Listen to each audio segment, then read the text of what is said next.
Hi, I'm Alan, and I'm working in isolation these days, trying to teach theater courses online.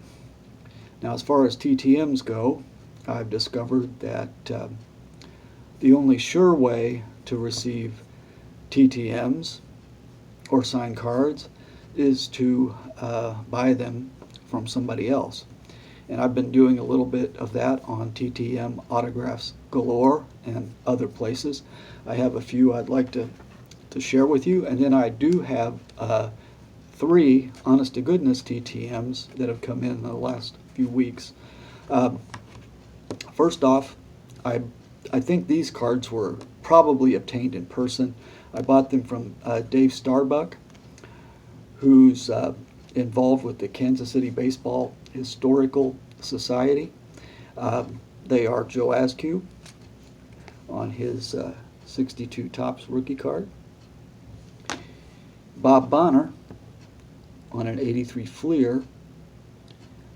Now, Bonner has one of the most valuable and expensive rookie cards of the 1980s because he shares it with Cal Ripken. Then here's an interesting card. It's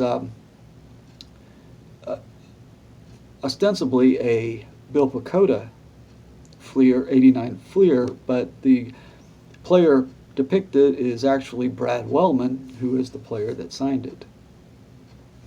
And a Royal during a brief career in MLB, Jamie Bluma. So I'm pleased to be able to add those to my collection. Then I got a couple here from Charlie Day.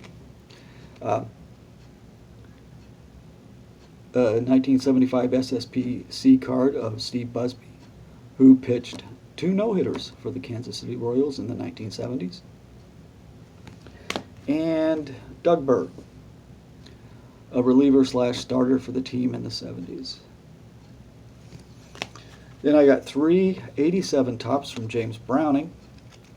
Garth Orge, who's the brother of Dane Orge, who I actually had dinner with one night at an event in Kansas City, and he was one of the most genuine, warmest, authentic, former professional players I've ever encountered. This is his brother, Garth.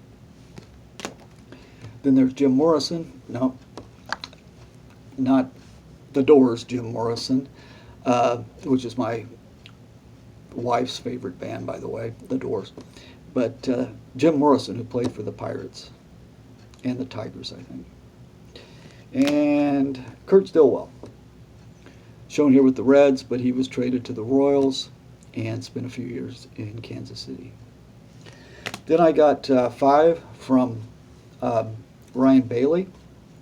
This is 62 Topps Joe Pignatano, who was a member of the original 1962 New York Mets team. He was traded mid-season or acquired mid-season from the San Francisco Giants. Jim Landis, who passed away not too long ago, a man I shared a table with at a Kansas City A's reunion some years back. Ty Klein, a member of the original 69 Montreal Expos team. Don Mincher, a member of the 69 Seattle Pilots, the one-year expansion team that moved to Milwaukee in 1970. And a World Series celebration card from 1970 when the cards from 1970. It was 1969 when the amazing Miracle Mets beat the Baltimore Orioles 4-1. This is signed by Ed Charles. And then a card from Darrell Bolt, or Bolty, kind of a companion piece to this. 1969 Super Bowl III. New York Jets beat the Baltimore Colts 16-7. This card is signed by Matt Snell, who is pictured there. Snell scored the Jets' only touchdown in that game, which was many consider one of the upsets of the century, and elevated the AFL to parity with the NFL. So those are kind of neat, as Minnie said. Okay, now to the honest to goodness TTMs. I received this card, 66 tops, from Jim Dixon, former Kansas City A's pitcher. He signed it right there vertically in ink pen.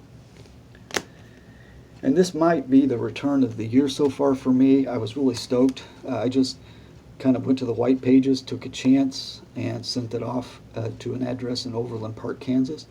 And shortly after their win in the Super Bowl 54, I believe, Kansas City Chiefs kicker Harrison Butker signed really nicely in silver. It's a fantastic looking card, at least in my opinion.